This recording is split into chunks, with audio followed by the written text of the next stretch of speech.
Business Connections Live, the UK's leading online business channel.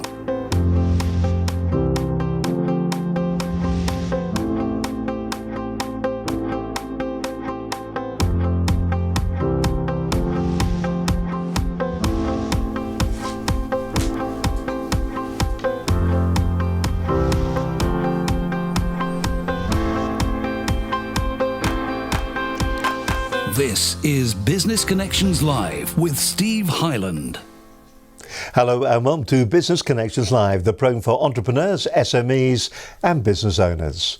On today's show, we're going to be giving advice on business and sales development, coaching and also training. My guest on today's show is Michael Graham from MJB Graham. Now, Michael's not actually with us live in the studio today. We recorded this previously, but a fascinating show. It's one of the questions that a lot of people come to us and they ask on an ongoing basis, how do I increase my sales? Many businesses will start up on a whim, nearly on a great idea. That idea slowly develops into a business proposition, and then subsequently after that, that business proposition then becomes a business that you've got to go out there and you've got to sell. As they say, you can have the best idea in the whole world. It doesn't mean that people are going to beat a path to your door to actually purchase what you've got. You've actually got to be proactive. If you are hoping that people will passively find out about what you are selling, about what your business is doing, then you're probably living in cloud cuckoo land. So how do you go about constructing that perfect sales pitch? What are the things that you have to consider on an ongoing basis? What do you need to consider about the way your business is operating? And then how do you take all that information and then put it into the pitch that you're developing? Now, Michael's been doing this for a number of years. He is an absolute expert. He runs courses up and down the country, and he also acts as a consultant for a number of large businesses, both small and large as well for that matter. So I kicked off by asking him, how did he get into sales originally? I ended up getting into sales when I was 17. So I ran a door-to-door sales company. I built that up to about 1,000 guys by the time I was 27. I kind of fell into it by chance because I went traveling. My parents split up when I was very, very young, and I needed a job. So when you need money because you need a job, the first job you think of is something that's going to pay you cash in hand, and sales was the only thing at the time. So I got into that. I worked very hard. I was good with people, and they trained me over a period of time to become clinically good at what people would be a salesperson, so to speak. Do you think, I mean, and I know you haven't finished your resume yet, but do you think that you say clinically, is it something that we're born with? It's a bit like nurture or nature, isn't it? Is it something that you're born with, or is it something that anybody truly can do? I think anybody can truly learn how to generate revenue, generate sales. The potential of how high you're going to get comes down to the individual as well. Because some people could get to £1 million easier without as much work as what other people would have to get to. So some of it is ability, some of it is natural ability, but everybody has it inside of them to be able to generate sales. When you say natural ability, then what do you think the core things are? So I think you've got to learn to have a positive state of mind, so a positive attitude, right? Is the glass half full or half empty? You've got to look at it as the glass is always half full. No matter what's going on, I've got a positive attitude. And some people, you can see this as kids, even children, young children, you'll notice, that some kids naturally have a better attitude than others. That's instinct, that's natural. Some people work harder. Sales, you got to work hard. Entrepreneur, business owner, you got to work hard. Some people don't like that part of things. And then the other thing actually, which the best salespeople and the best entrepreneurs have, is an ability to continue learning. They never feel that they've reached their limit, their peak. They're always finding the next game, the next step. Because the moment you feel you've reached your peak, you stop pushing, you stop moving, you just stop that enthusiasm that you have. It dies out, right? So those tend to be the three key qualities. If you're looking to get a salesperson, if you're looking to get good at it, do you have a good attitude? Do you work hard? And are you willing to learn? If you can have those three things, sales is easy. Easy game. There you go. Stop the press. Print it on the front page. Sales is easy. It's interesting what you did, I suppose, compared to what you started doing, the door-to-door stuff. That must be the hardest, because that is traditional cold calling in its most basic form, isn't it? Yeah, it is. a lot of people, when they pick the phone up and they realise that they've got to make calls, they realise that they've got to grow the business, the only way of doing it, I mean, a lot of people can be very busy within their business all day long and never ever talk to the outside world. Yeah. What is your advice then to somebody to make them pick the phone up? I think the first thing is, if you don't want to pick up the phone, don't pick it up. You know? And that might sound really unsalesy. Like, if you don't want to pick up the phone, don't pick it up. There's other ways to get clients than the cold calling, you know? There's, if you think about it, there's so many different ways to get physically in front of your prospect other than, I'm not saying don't do cold calling, but if you really don't want to do it, and the reason behind that is because as human beings, think about it when you were a kid. If you didn't want to do something, you tended to not be very good at it. The moment you wanted to do it, you were good at it, right? Just purely because you want to do it, attitude, your mentality. So if you really, really don't want to pick up the phone, if it's just something you don't want to do, then find another way to get in front of people. I mean, we live in a world today that is surrounded by social media. It's, you know, a lot of people, you know, will use complete marketing campaigns that are email based and things like that. However, if you read some of the books that are out there on sales technique, they will say that this is probably the worst way to be going about it. And there are people out there that say it's the best way because there are industries that are based on it. But, you know, it is the person-to-person contact. Let me ask you this question. When you pick the phone up and you're making a call, what are you hoping to achieve? Are you hoping to achieve to sell or to make an appointment? If it's my first phone call, I want to get it to the next step. So this comes down to sales process, the journey, the emotional journey that you're taking a prospect on. Very rarely you're going to pick up the phone, depending what products you're selling, obviously, and close someone on that first phone call. You might, depending obviously what the product is. But if you're talking about a high ticket item, you're never going to close someone on that first phone call. There has to be a process that you take them on. And in your book, when do they become prospects? At what point? The moment they enter into our what we call a review. So the moment they enter into a sales conversation, a sales meeting, where we try and sell in a more educated way. I'm not saying most people don't, but we try and teach people to sell in an educated way. It's a structured way, isn't it? In a structured way, right? So for example... I'm hoping you're going to talk about that. So for example, if you were a prospect, I want you to come and meet me with the mindset of you're ready to buy.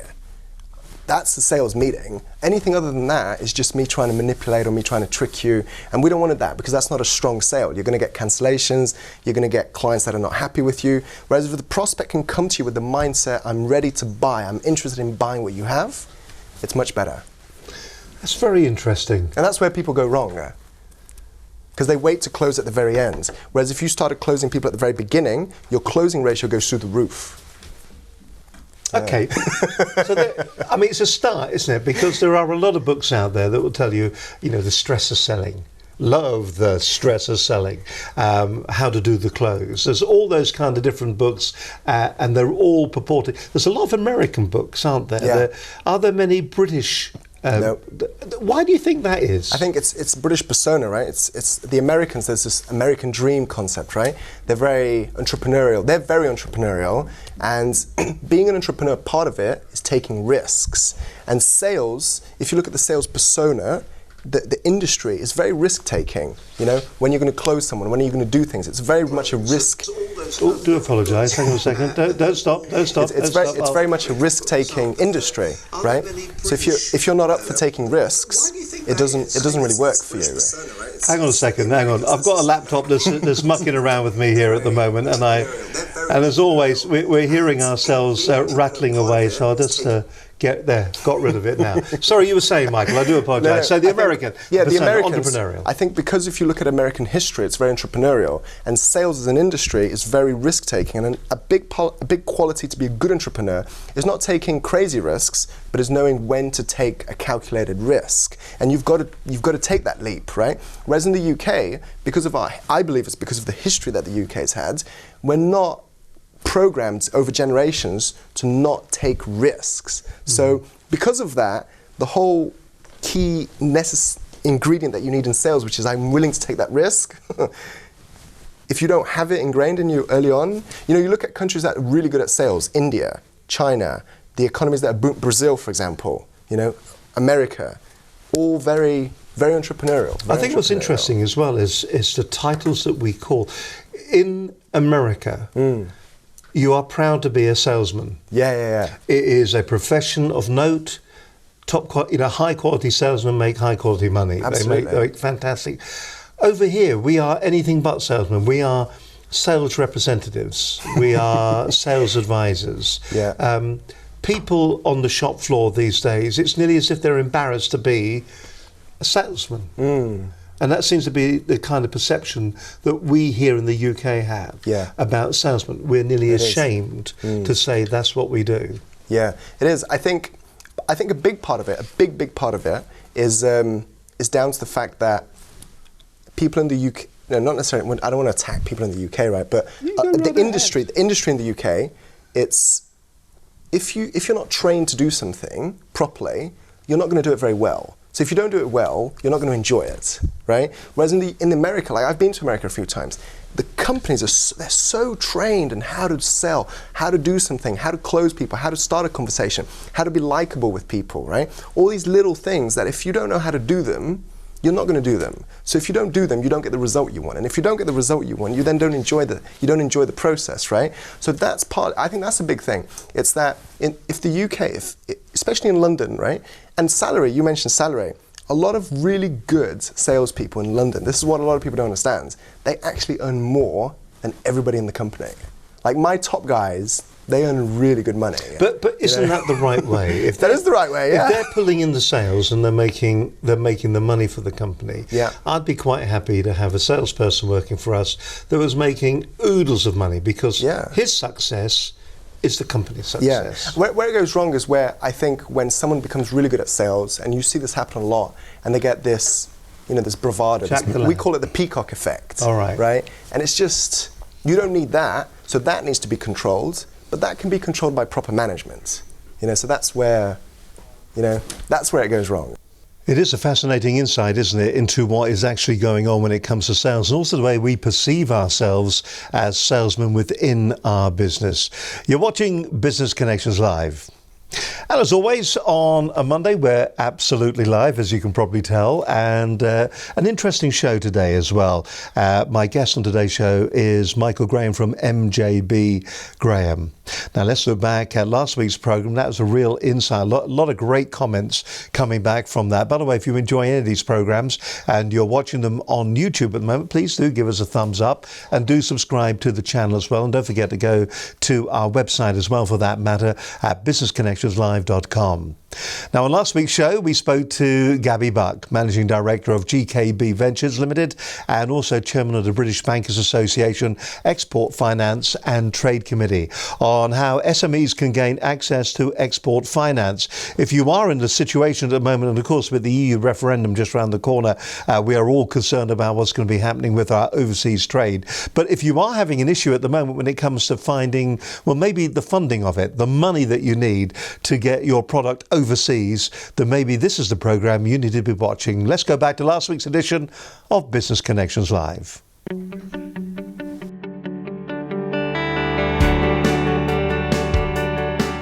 On today's show, we're going to be discussing how SMEs can gain access to export finance. My guest on today's show is Gabby Buck, Managing Director of GKB Ventures Limited and Chairman of the British Bankers Association Export Finance and Trade Committee.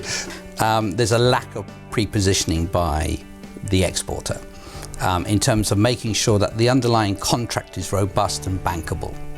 I think the way that they approach a bank and the language that they use with that bank is not fitting with the requirements that the bank is looking for. So often there's a miscommunication. I think prior to 2007, 2008, banks, any bank up and down the UK, would lend money on the back of a one-page business proposal. The requirements today, particularly the regulatory requirements on the banks, require that bank to do much more due diligence on the end customer and the customers in country. Well, most small businesses, there's a very interesting paper that came out from Kingston University. Most small business, I think they said like 68%, start off as global businesses already with this perception that they're there to trade internationally. A lot of those businesses become international as a result of having an order from someone overseas. And so they just morph into this area. You know, there's a lot of change going on, and let's take the banks as a first part of that. They are under huge amount of regulatory change, which requires them to do much more due diligence, and that is much more time consuming at a time when they're having to cut costs. So there's a lot of times that the SMEs are just not pre-positioning themselves well. The business proposition that they're putting forward to the banks is badly constructed. They haven't got the legal aspects tied up. They haven't got the counterparty risks properly defined. They're not using the language that bankers are looking for. Well, the banks need to know, for example, on the commercial contracts, that the payment obligation from the buyer is unconditional, irrevocable. There's no set-off, there's no counterclaim, so it's a sum due at a certain date for a certain amount. Against that, the bank is able to discount that. They are looking for working with an SME that truly understands and has passion for the business and sector that they're in. Someone who really is aware of the dynamics and is a true professional in whatever that they do. One of the most interesting sources of data that came out of the Cole Commission was that SMEs and mid-sized companies have a very good handle as to what is available in terms of products and services from the whole financial community if you're within the M25. The further you went north, the less knowledge and understanding that companies had as to what was on their doorstep. Funding is there, particularly for short-term working capital and short-term export finance business. Each of these bankers has their own or have their own autonomy to do business. So it's not, this business is not a very generic one structure fits all. I think in the 25 years I was doing export finance, I cannot think of 2 transactions I did in a similar manner. My name is Gabriel Buck. I'm the Chairman and Managing Director of GKB Ventures. I'm an independent consultant looking to support SMEs in terms of their exports and their export credit growth. Exporting is for a lot of companies part of their DNA from day one. Do not be disheartened if you are rejected from the banks. The banking market is much more fragmented. So my key words of advice to you is 1, pre-position. 2, make sure that the advice that you're getting fits your own particular objectives as a business. 3, make sure that your propositions are in the language that the banks understand. 4, persevere and follow through.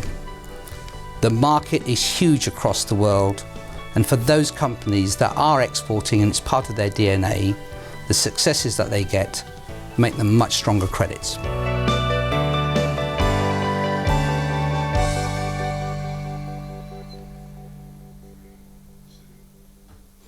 Some really great advice there from Gabby Buck, Managing Director of GKB Ventures Limited and also Chairman of the British Bankers Association Export Finance and Trade Committee on how you as an SME can gain access to export finance.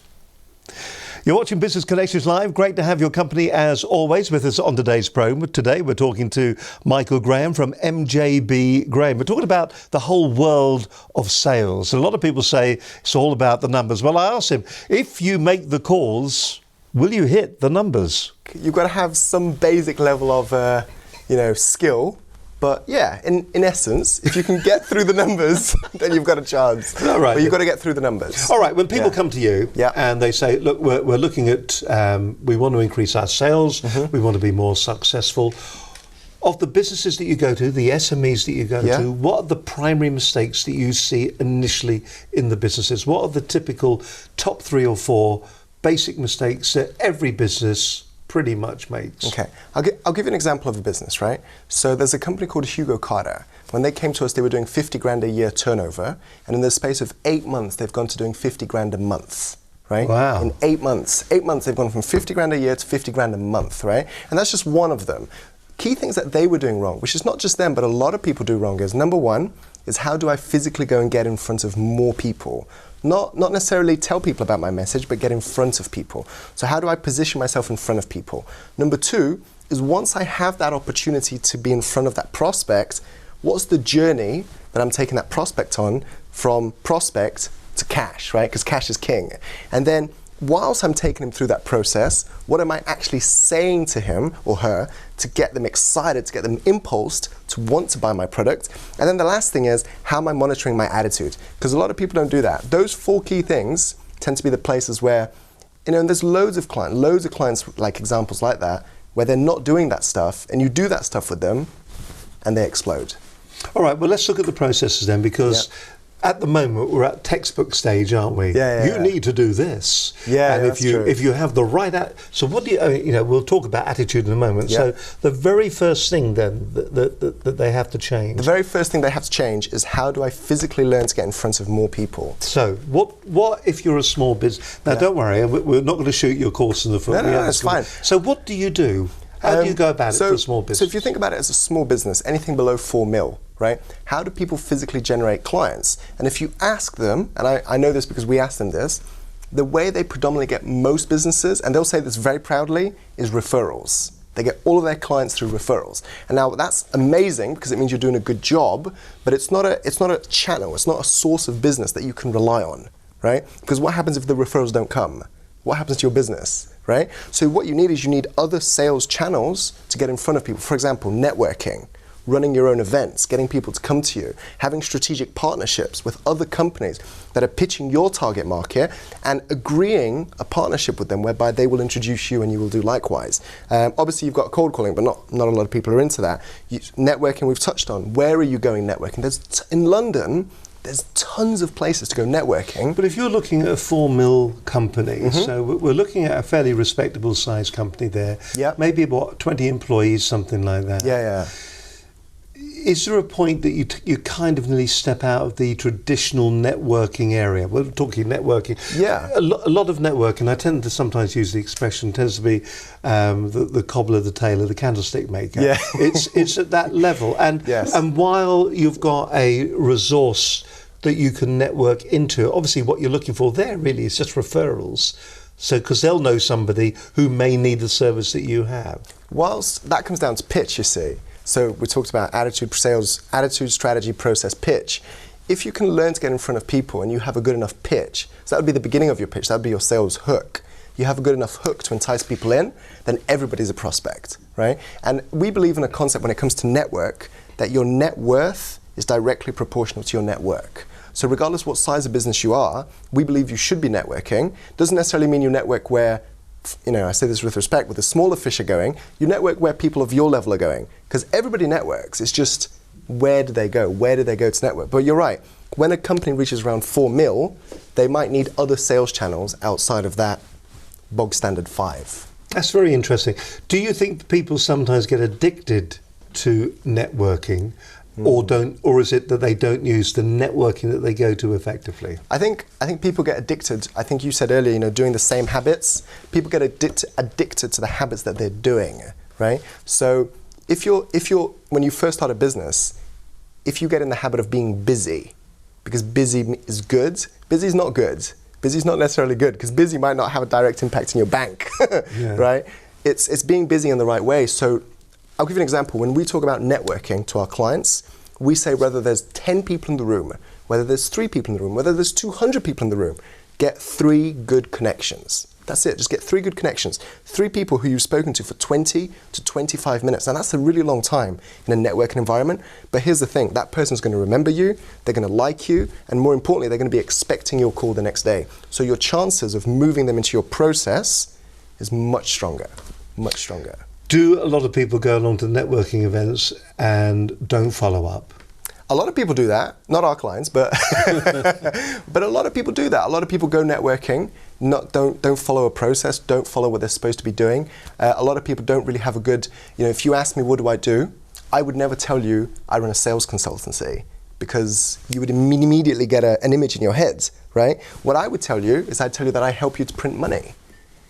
right? So then your first thought is, how do you do that? So then I ask you, what sort of business do you run? And then you tell me you're a lawyer, for example, and I tell you, well, how does your business print money? You go, well, clients. Well, if you could get more clients, would you make more money? Yes. Okay, great. Well, that's what we do. We help your business to become more efficient at getting more clients. Now, you've been at this a number of years. Yeah. So you've got the lines, haven't you? See, the lines are there.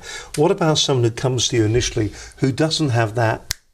All of it's about a system. You've got to follow a system, right? All it did was I learned the system and then I did the system repeatedly. They say in sales it takes 10,000 hours to get good at something, right? So I remember when I first started in sales, the first thing I had to learn how to do was say, hi, how are you? With a big smile, with a good eye contact. Now I do that naturally. But it'll surprise you that when I teach people how to go networking, so many people don't even say, hi, how are you? Are you having a good day?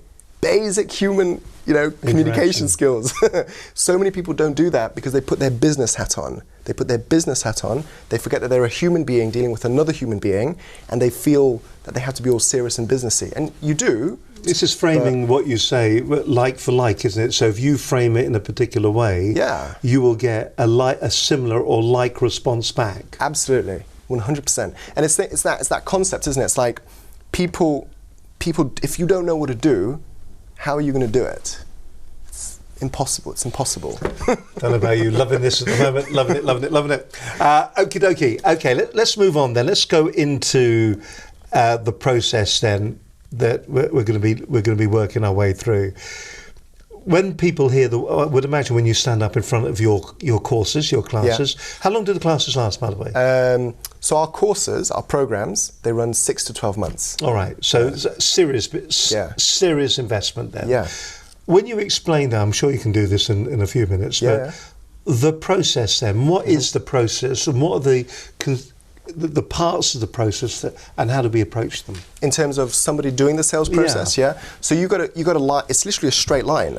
Where most people's sales process is like a zigzag, it's like all over the shop. If you literally have a straight line in terms of checkpoints, so we start at point 1, we start at point 2, we start at point 3, and all you're doing is you're moving the prospect from each stage, you'll always get a close. Now a close doesn't mean yes, a close means a decision. You'll always get a decision. You shouldn't be afraid whether it's a yes or a no, but you should want the decision. So you push people for the decision. You never push people for the yes. Many of the books that you read actually go on these days about getting no's because and some sales teams. I hate no's. You hate no's? Well, some sales teams are targeted on no's, aren't they? Because they say that if on average for every 20 no's you get, you'll get 1 yes. Yeah. Some people are actually bonused on definite no's. Yeah. So they'll get, they'll get £10, $10. We have a name for that, but I'm not going to say that on the show. Really? You're not going to say on the show. You get it shut down. So you were saying that you've got these checkpoints. Can you share some of those with us? Yeah, absolutely. So for example, an average sales process will have 5 checkpoints, right? So somebody enters into your sales process. Let's say you met them networking, or they came to a workshop, or however they came across you. They enter into your sales process. The first point would normally be a phone call. There needs to be an objective to that phone call. Normally, you need to qualify the prospect. So you're qualifying the prospect on urgency, need, and budget. Does the person have the money? Do they have the need? And do they really want it, right? Because if they don't, there's no point in moving them to the next stage. So that would probably be about 15, 20 minutes. That's phase 1. Phase 2 would be a meeting or a Skype or some sort of longer interaction where really actually most services and products, in that step 2, you should be looking to close. You should be looking to get a deal in that step 2, right? Then you have your step 3, which is if they don't buy, you're probably doing some sort of value add, which is you're trying to help them see you as not the salesperson, as somebody who could add value to their business. Step 4 is you're following up on the value add, and step 5 is you've got your decision. So on average, and we work with tons of industries, on average, you're looking at an average sales process lasting 7 to 14 days. Now, the wealth managers, lawyers... See, that is phenomenal because 7 to 14 days for a sales process. There are people out there that will say the sales process is, 6 to 8 weeks. So what you do today will affect your bank in 2 months' time. Yes, absolutely. But like wealth managers, for example, they come to us and they go, my sales process is 6 months. And we cut those guys down to 6 weeks. Purely because there's more urgency in the process. So once you know your sales process, once you know the journey, it's much easier for you to get it. It's like for example, before the days of a TomTom, you had to actually get a map and if you're going from London to When you Cambridge... say top, sorry, the moment you said top to, I thought, boom, boom, boom, boom, boom, boom. Thought, what's he talking about now? And, so Tom, right, route guidance system. Route guidance, yeah. You had to get a map, right? And you'd pick from London to Cambridge, what's my quickest route? Most people don't even know that when it comes from a sales process, when it comes from prospect to client. They don't know that route. So you've got to know, once you know your route, you can pick, how do I make it shorter? How do I cut things? How do I get rid of things? And that's you must what they have a need lot to of do. people that will say to you, listen, once I get them in front of me and I have the meeting, I can normally close the sale. You must Yes. hear that from a lot of people. Yeah. So the most difficult bit there must be that initial phone call. If you're doing a typical phone call and you're picking up, this is the cold call, really, isn't it? The cold call. The Yeah, cold yeah, call, yeah. yeah. But if you're picking the phone up, in your head, do you have a typical script that you would use? In my head, I think about... For your business, say you were phoning me up about If I was your calling you, I'd say, hi, Steve. Steve, my name's Michael. Steve. So I've said your name 3 times in the space of 10 seconds. So you know you're talking to me, right? I'm talking to you, right? Right. Because face to face, how do I get your attention? Eye contact. Over the phone, it's your name, right? So I'd say your name 3 times in 10 seconds. Great, you're paying attention to me now, right? And then I'd give you a hook. So I'd say something like, Steve, really quick call. 4 times there. Would you be interested in doubling or tripling your sales turnover guaranteed in 6 months? It's an impossible hook for you to say no to. If you say no, okay, thank you, have a great day, right? But most people, what they would say is, what do you mean? What are you talking about? And then, but then we've got engagement, and that's what it comes down to. Now, I'm going to play devil's advocate for a moment, because some people would say, is that not a cheesy opener? Yeah, it is, completely. But cheesy openers are okay. No, but here's the thing. The reason people say that is because any entrepreneur, business owner, salesperson, the good ones, they're 110% sold on what they do, that it can add value and that can help their prospect. When people say it's cheesy or whatever, it tends to be because they're not sold that 100% they can help someone. So they don't want to push themselves there, right? But if you're 110%, like I'll give you an example. If we say someone double, triple, we've taken companies from doing 30 grand a month to 60 grand a month. That's a double. That's a double. That's a big double. That's a big double. And we've done that in 6 months, right? That's a double. We have a client, Hannah, she went from 3 clients, she's an accountant. She's now, 10 months, she's got 35 clients. In 10 months, right? She's getting staff, she's getting all that. So when we call someone and we go, do you want to double, triple? It's not a cheesy, it's actually... That's factual. That's the deal. Okay, so interesting. So a nice little bit of psychology there as well. Yeah. That personalisation. Yeah. Very quickly get in with the core key message that you've got. Very quickly. Don't waste time. People think you have to ice break, you have to do this. No, business people, they want to get to the point quickly. So get them to the point quickly. The way I look at it is get a client first, then get a friend. Don't go the other way around, because get a friend first, then because that's what most people do. They go, I want to get the friend, I want to build a relation. Most people say, why is your sales process so long? Because I want to build a relationship. It's like, I get it, you've got to build a relationship, but actually, the person's not there to be your best friend. The person's there because they want to buy your service or product. When you go to Marks and Spencer's, you don't go in there and build a relationship if you want to buy No, you don't. knickers, do you? I want to build a relationship with the salesperson before I buy these knickers.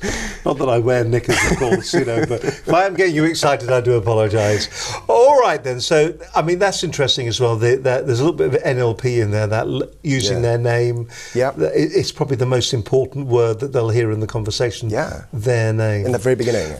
Let me ask you on that before we move on to the meeting. First or surname, are they Mr. Would I be Steve or would I be Mr. Hyland? Well, here's the thing, right? Who would you rather buy from, your friend or a salesperson? Your friend. Would your friend call you Mr. Graham or would he call you Mike? Well, it depends what kind of friend you have, right? But most of my friends call me Sir. And they touch their forelock like this. Yes, Mr. Hyland. and they bow as they run away from me. The little hair they have. Okay, that's the phone call. Let's move on from the phone call. Yeah. This is absolutely fascinating stuff. The meeting. Now, you said there as well that a lot of people be thinking that they're looking for a face-to-face meeting where they have to travel 1,000 miles a week to be going up and down the country. You're actually purporting that they could actually go and use the likes of Skype. Yeah, we close clients in America, all over the world. We don't go out there to see them. We talk to them on Skype, right? What it comes down to actually is in that meeting, so between your phone call, which was 15, 20 minutes, to your meeting, there needs to be an in-between step where you're getting the prospect engaged in the sale, in the process, in what you're doing. How do you do that? What do you do that? So very simply, let's say you're an accountant, right? Let's say you're an accountant and you had a phone call, somebody's coming in to meet you. They're coming in to meet you because they're interested. You could get them to email you beforehand, very easily. You could get them to go, email me your top 10 problems that you have with your accounting system at the moment and how you want to fix them. Psychologically, the person's already thinking there's a problem, so there's a need. And that's what sales is about, finding a problem, finding the solution. Once you do that, if you get very good at that, people tend to buy. So before that meeting, I would email you. I'd say, Steve, really looking forward to our meeting. Can you email me your top 5 key points that you want to fix in your accounting? Let's say I'm an accountant, that you want to fix in your accounting and what you think the best solution would be. Even if they're wrong, it doesn't matter because you're buying in, you're committed to the process, and I know where your mind's at. So you're ready to buy, as long as I can match your needs. That is a terrific technique. Yeah. I mean, that is a very clever way of doing it. So that simple thing, right? That simple thing that I just went through takes closing ratios from 40% to 80% overnight. That simple thing, boom. So you don't need to see more people. You could still see, let's say you're seeing 10 people a month and you're doing 4 deals a month. Just by doing that thing that I went through, it takes your closing ratio from 4 to 8. Absolutely fascinating. I love the idea about getting to the point quickly. Are you out there at the moment? Are you building relationships with your customers? Maybe you're just extrapolating the whole sales process. Maybe you need to just shorten it down. Make it shorter, make it quicker, make it more to the point. You don't go into a shop to build a relationship with a large department store, and that's really what you shouldn't be doing with your customers. Yes, have a relationship by all means, but really you're there just to sell them your wares. Really interesting content there. Michael Graham from MJB Graham on this edition of Business Connections Live. Now, we get approached by a lot of people who come to us and they say, look, we keep coming up against the media on an ongoing basis, be it radio or television. Sometimes we find ourselves in a position when it comes to crisis management as well. We don't know how to handle the media, how to handle a reporter when they ask us a particular question. How do you control that kind of interview? Well, we here at Business Connections Live, we run a one-day workshop where you can bring your executives in if you wish, or your team, your forward-facing staff who are talking to the press on a regular basis, and we will tell them and teach them, show them, explain to them the techniques that they should be using when they're going out there and they're presenting on radio or on television. It's a fascinating day, great team building day actually for that matter. We've had a number of courses that we've run here in the studio for some of the leading brands across the UK. You could be one of them. If you want more details, I'll give them to you in just a few seconds time. But first, here's someone to tell you what they thought about coming on one of our media training courses. I'm James Griffin from Iris Software, and my team have just completed the How to Handle the Media workshop. It was a really great course, it was really fun, and it was a really unique way for them to polish their presentation skills and learn how to answer difficult questions under pressure. So I'd highly recommend this to anybody that values those skills and really wants a great day out with their team.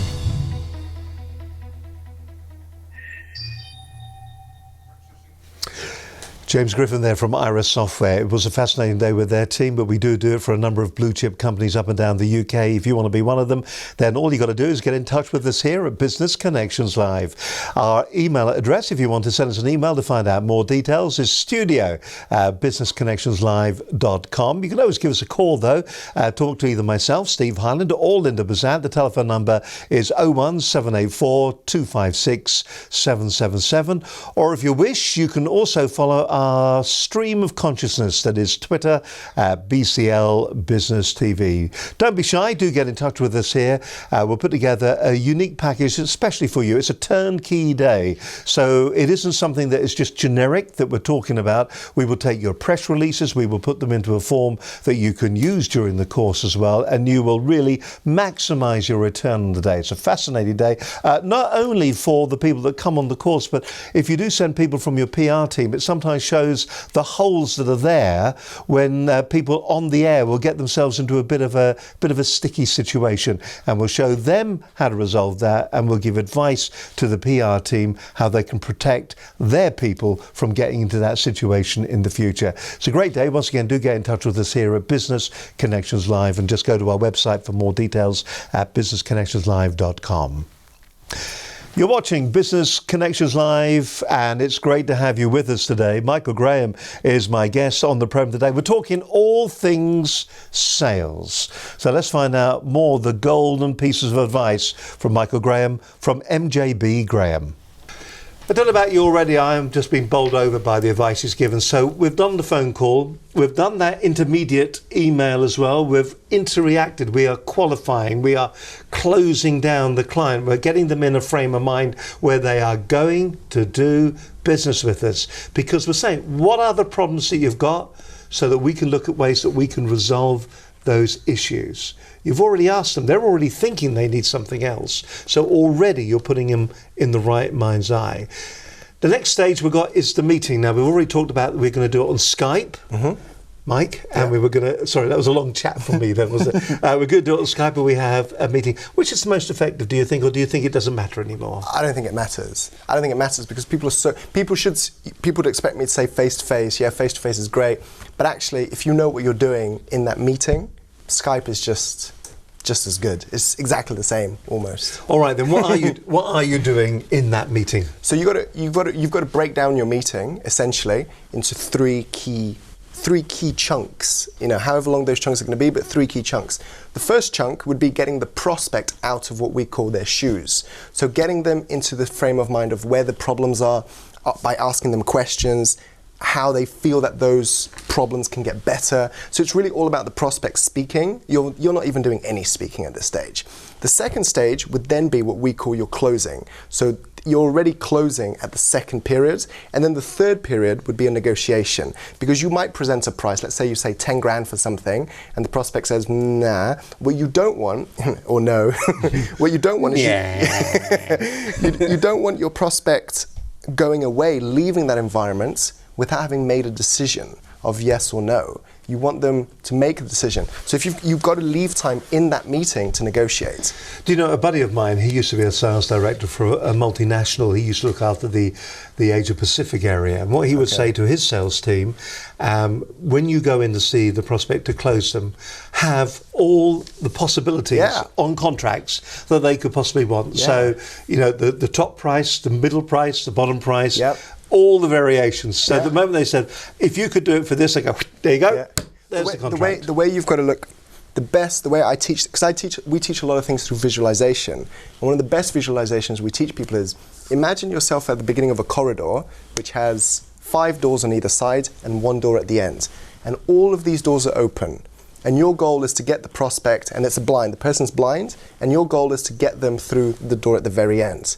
What you would do, what most people would do, is you'd go ahead of the prospect, the person, and you'd close all the doors on the side and then guide them to the door at the end. That's essentially what you're doing when you're trying to sell something to someone. You're doing the same thing. So that's the visualization we teach people. That's a really clever idea. Okay. What do we do then? We've worked our way through our meeting. We've taken them to where we would like them to be. Yeah. But they still go, they still say no to you. Yes. So is there a point where you say, okay, that a no is a no is a no, or does no ever really mean no? Yeah, no does mean no. No does mean no, definitely. Our philosophy with our clients is anybody who's closable should be closed. So what that means is if you're pitching 10 people, you might meet 1 or 2 people who just aren't your type of clients. That means you should be landing 8 deals. If you're meeting 10 people and 8 of them are not potential clients, then your prospecting is wrong. You're not prospecting the right way, right? So you should be closing everybody who's closable. So with that in mind, what it really comes down to is can you line up the options of what you deliver to what the client wants? But if somebody says no to you in the meeting, they say no, no, no, but not because, for example, let's say I was pitching you and you had to talk to your business partner for whatever reason. You had to talk to him. What I did wrong was I didn't get you to come to the meeting with your business partner. So I can't push you to sign a contract there and then. So what I would say is I'd say, today's Monday, give me a decision by Thursday. Are you going to see your business partner by Thursday? Yes, great. Give me a decision by Thursday. So we agree on a decision time. And then there's a period, there's a danger zone where I have to do something in between. What do you feel about people that will say, look, is it all right if I get permission from you to give you a call back? I mean, is that just delaying the option? Is it a case of making clear, concise, decisionable, if there's such a word, decisionable things or signposts that people they know where they are? Yeah, it is. Because the reason it is because a confused mind will make a confused decision. A clear mind will make a clear decision. That might not necessarily be buying from you, but they'll make a decision. I'd rather someone say no to me, no, not interested, rather than maybe, let me think about it, touch base with me in 3-4 months. A soft no. Yeah, I'd rather just tell me no. No, just get out the door. Never go here again. Okay, so we've done the meeting, and I've said, because the next stage is value added. Yeah. So what constitutes coming back on value added? Is it a maybe? No, a maybe, yeah, maybe. Or a no. If I say, I'm not really interested, Mike, at the moment. Yeah. Actually, that's a soft no, isn't it? No, if somebody says, no, I'm not interested, we would leave them. We would put them... That's the end of it. That's the end of the process. Thank you very much. Stay on our mail newsletter rounds. But if somebody says, look, I have to talk to my business partner, or I have to see where the money's going to come from, whatever their reason for not signing on the dotted line now, then what we would do is we'd agree a decision date. So that would be the next the step here. But there's a danger zone. Between Monday and Thursday, what's the person going to do? It doesn't matter what they're going to do, because they're not going to be thinking about your proposal the whole time, right? So what you don't want is you don't want to get to Friday and the person says, oh, Mike, I didn't even think about your proposal. Because then it pushes them away from the peak of impulse, which is the meeting. So you're trying to close, the aim of the game, it's a game, right? The aim of the game is to close people as nearest to the peak of impulse as possible. Which so is the by meeting. using the value added, So it means you can go back in the same way as you did after the phone call. Yeah. You sent them the email that said, what are the 5 major problems that you've got, you're thinking about it. The value added, once again, the same kind of poke, is it? Kind of, but what you would do is you'd use your network to play in your favor. So for example, that's why I said earlier, your network is your net worth. So for example, let's say I meet you and you're a lawyer, right? And you need an accountant for your business. I have an accountant in my network and you don't buy at my meeting. I would say to you, the next day, I'd introduce you, I'd go, Steve, why don't you meet my contact Hannah, who's an accountant, and why don't you guys talk? Because psychologically in your mind, you're not looking at me as the sales guy anymore, the person trying to sell you something. You're looking at me as the guy who cares about my business. And we teach one phrase in sales when it comes to someone new, which is, nobody cares how much you know until they know how much you care, right? So the moment they know that you care about their business, they're more inclined to buy from you. And it's interesting, you giving something to somebody. Yeah, without expecting anything. But people do feel obliged to give something back. Yeah, and the minimum thing would be a decision, which would be a no. That would be the worst case scenario, but at least they'd give you a decision. Yeah, which is good. And as we said earlier, there are some companies who their sales team get paid on no's because every no brings them closer to a yes. I love all this. The psychology is great. If you're in sales, you're probably sitting there going, oh, yes, oh, absolutely. All right, so we've done the value added. Yeah. The next step after? The next step would be checking on the value add. So I would call you. So Monday, we met. You didn't give me a decision. You said, let's think about it. Tuesday, I'm introducing you to my friend Hannah. Wednesday, I'm calling you and I'm going, hey, Steve, how did it go with Hannah? Blah, blah, blah, blah, blah, blah, blah. We're building a relationship. I then go, have you had any thoughts on my proposal? Right? And you might say, Mike, it's a little bit expensive. I pitched you something at 10 grand, right? I'd go, Steve, because I know my options. I'd go, look, if I sold it to you for 7 grand, would we have a deal? And you might say yes, or you might say no, but we're negotiating that there and then. And then at the end of that call, I'd say, right, Steve, tomorrow, Thursday, is decision day, because we agreed that on Monday. So tomorrow, I will email you now confirming that I can give you the deal at 7 grand. Just give me a decision tomorrow. But by that point, we've got rid of the negative, we've added the value, we've done everything to get a positive decision. If you say no, you say no. But at least I've done everything I should to get you to make the right decision. Do you think sometimes people will find you, when you do that, to be... I used to, because of a story I heard the other week, will they find you as a, inverted commas, pushy salesperson? No, because it's the way you come across it, right? The reason we do the value add is to get a reason to call other than, hey Steve, have you looked at my proposal? Yeah. Will you just say yes or no? What's the matter with you? Yeah. You know, if the reason most salespeople, the most entrepreneurs don't like sales is because they're not creative. They don't think of a reason to get in touch with someone, right? If you just think of different reasons, there's loads of reasons. For example, if you don't have a network, I'll invite you to an event. Hey, check out this event, right? And then I'll call you the next day. Did you go to that event? Doesn't matter, but we've got a reason to talk other than, did you read my proposal? You know, because once we've broken the ice breaking, once you've broken the ice, you can talk about whatever you want. But you've got to break the ice first. So that's what it comes down to. The reason people feel they're pushy is because they don't have a way to break the ice in whatever stage they're in. A friend of mine, he works for a software company in sales at very high value items. And he was telling me that somebody accused him of being slightly pushy. And he actually had, what he'd said was, my job as a salesman is to ask you for this order. So that's why I asked you for the order, because that's my job. You know? And sometimes I think people feel that they are being pressurized because at the end of the day, if you are employed as a salesperson, the job is to sell. See, something like that could have been completely, obviously there might be background story, but something like that could be completely removed by having a better closing line. Yeah. So when you pitch, you have certain things, but if you had a closing line, for example, when we signed the contract, we would never ask you, okay, do you want to sign the contract, right? We would ask you, so Steve, would you like it in your name or would you like it in your company's name? But that's a closing line. We're moving you into the, and at that point, if you're in any person realizes what we're doing, if they don't want to do it, they'll go, no, I don't want to do it. What day do you want it? Thursday or Friday? What colour would you like, blue or green? It's the chocolate box close. It is, it's all of that. And there he was. Michael Graham from MJB Graham there, talking about just some of the techniques. In just a few moments' time, we're going to be finding out the key takeaways that you need to remember within your business when it comes to increasing and developing your sales and getting together that perfect pitch. That's all to come in just a few moments' time here on this edition of Business Connections Live. Now, let me just tell you some of the things that are coming up in the next couple of weeks here on Business Connections Live.